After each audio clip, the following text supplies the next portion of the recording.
talk this morning about something. Washington to talk about. Tonight we're going to let's take a look. They'd be humiliated, especially if one girls' basketball team can defeat another one 100-0. Let's fire the coach who put that game together. It's so unfair. So let's not keep score. Well, here's the dirty little secret. The kids are keeping score.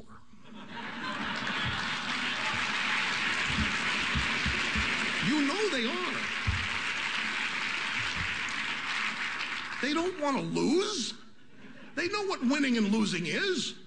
They're saying to themselves, well, why go out there and put on the pads and play football or t-ball if the objective here is to not keep score? Why? So they're keeping score, and they get in the car with mom and dad, and they tell mom and dad, yeah, we kicked their butts tonight. Wait a minute, I thought you weren't keeping score. Well, they weren't officially, but they keep score. We are a competitive people. Adults are doing the same thing. It didn't take long for people to get fired up when they figured out that they're going to be paying mortgages for people who should never have been lent money in the first place for the bogus excuse of maintaining property values in a neighborhood. This is something that, the complacency of the American people is something they're going to rely on, along with their authoritarian efforts to control it. But they will not succeed at this because we're not quitters. We don't acquiesce. We're not going to give up the American dream and watch idly while it is restructured and transformed.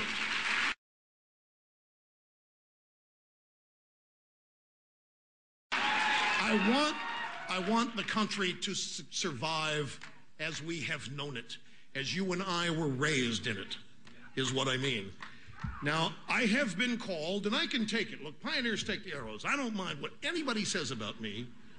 Anytime, ever. I don't have time for it. I don't give other people the power to offend me, and you shouldn't either, by the wasted time being offended. Don't let... But... I mean, there's some people you can't say that you want the president to fail. Ladies and gentlemen of the United States, the Democrat Party has actively not just sought the failure of Republican presidents and policies and now wars for the first time. The Democrat Party doesn't stop at failure.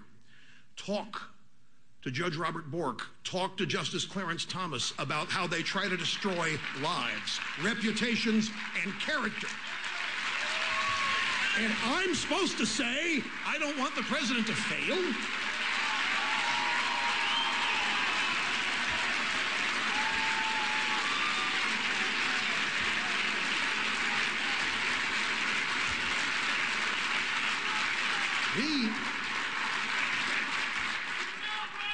We are in for a real battle.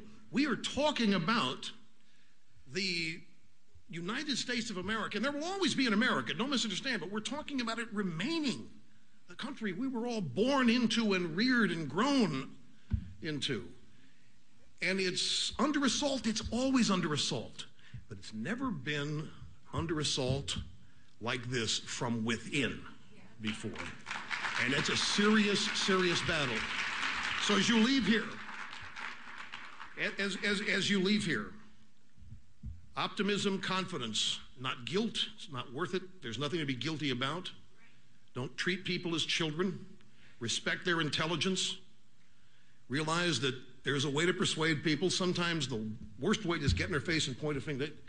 Set up a set of circumstances where the conclusion's obvious. Let them think they came up with the idea themselves. Then they'll think they're smart and they figured it out themselves. Who cares how you persuade them? The fact that they can be persuaded is factually correct. It's possible.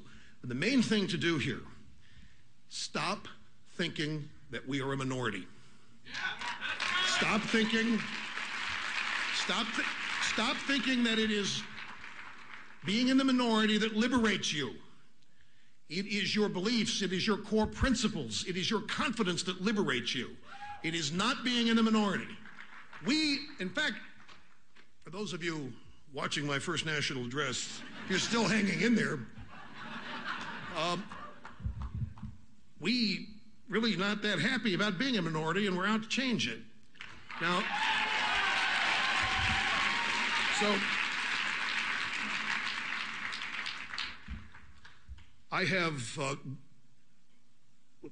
I've gone over my allotted time by an hour.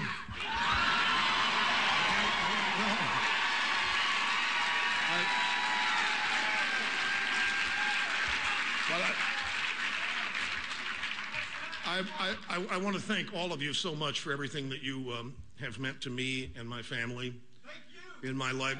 Now wait, see, no, well, I understand it's mutual, and I hear people.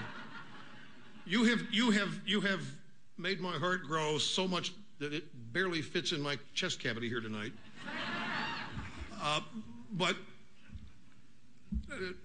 the things that by virtue of your listening to my radio show and being active in this movement that we all cherish and love, you have meant more to me, my family, and my life than whatever it is I might mean to you, even though I know that's considerable.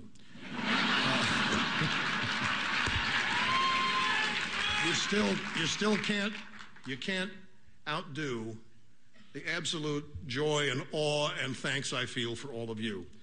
I've been doing this for 20 years, and the numbers just keep growing, and I can't tell you how appreciative I am and proud to be in a movement with the same passions, desires, and core beliefs that all of you have, because we know that it's right for the country, and we know it's right for people. It's not something that has to be forced on them. It's not something that has to be authoritatively pressed on them. We are what is. And that's why we are an enemy, because we're effective. The people that do want control look at us as the enemy, and we're always going to be. Don't ever measure your success by how many drive-by media reports you see that are fair to us. Never going to happen. Don't measure your success by how many people like you. Just worry about how they vote. Amen. And then at the end of the day, how they live, but that's really none of your business once they close the doors. Thank you all very much. It's been great.